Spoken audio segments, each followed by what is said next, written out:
Hello guys, welcome back to my channel ITI এবং diploma freshers job. তো guys, আবার আমি নতুন একটি জব আপডেট নিয়ে চলে এসেছি।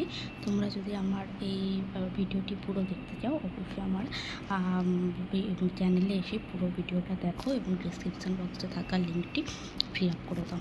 আর যদি আমার ভিডিওটি ভালো লেগে থাকে, অবশ্যই একটি লাইক করে দেবে এবং শেয়ার করে দেবে এবং আমার চ্যানেলটিকে সাবস্ক্রাইব করতে ভুলবেন না আরও নতুন নতুন ভিডিও পেতে।